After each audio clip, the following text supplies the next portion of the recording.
Thank you so much. Gosh, that was a great panel. I want to say on my closing notes, they have insert final comments here, and I just wrote a whole bunch from the day. So thank you so much. I want to thank all of you for your energy and enthusiasm from the day. This is our final little piece. Gosh, it was great to hear the range of voices today. I've heard new voices. I've heard new things from old voices. I don't want to say old, but people I've known for a long time. I heard new thoughts. We've had government representatives, policy folks, business, labor, educators, community members, unions, organized labor. I really want to thank you for that. If you think back all the way to this morning, we started out by talking about some of the challenges that are ahead, but we also said let's focus on some of the opportunities. And I want to draw your attention to, I think what Colette just said was very important: outcomes, impact, value for money, breaking the silos, being part of the solution. Gosh, Tyler, I love that. I love that, being part of the solution. And also this idea of not just incremental solutions, but how do we work at scale? Let's not create a new training program if we don't need a new training program. Let's start to think about partnership, working together.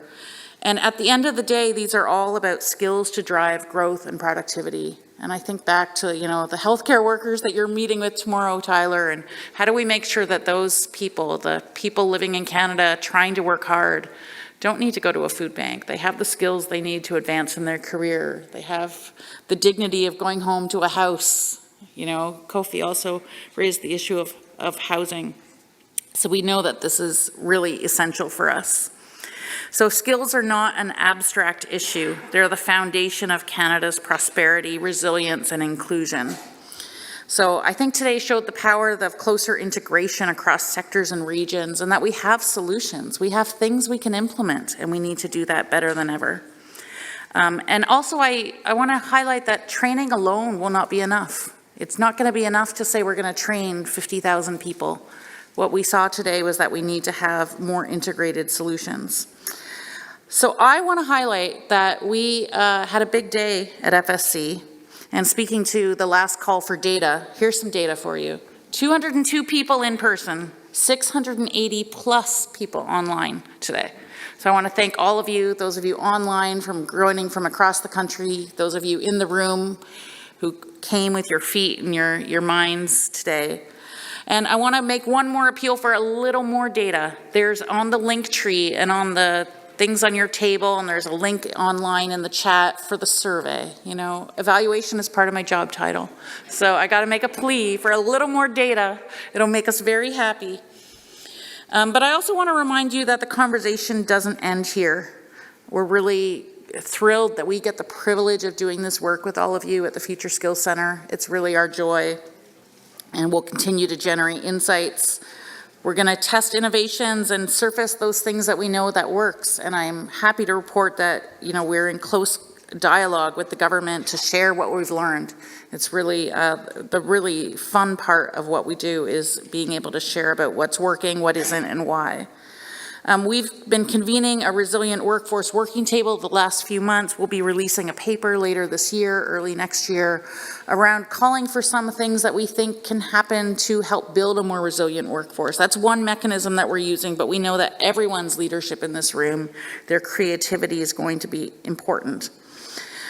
We know it's urgent. We have a window of opportunity now. So we talk about opportunity a lot, but it's true. We have to act now before those gaps deepen, before inequalities widening. We heard that from the minister this morning too.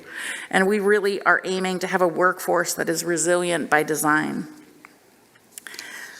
All right, this is the fun part. I get to say some thank yous. Gosh, it might look like we have like a ton of people at FSC, but we have a lot of partners, a great network, an amazing consortium, but we have a very small group. So a big shout out to our teams. I don't know if there's any working up there. I think there's a social media team up there.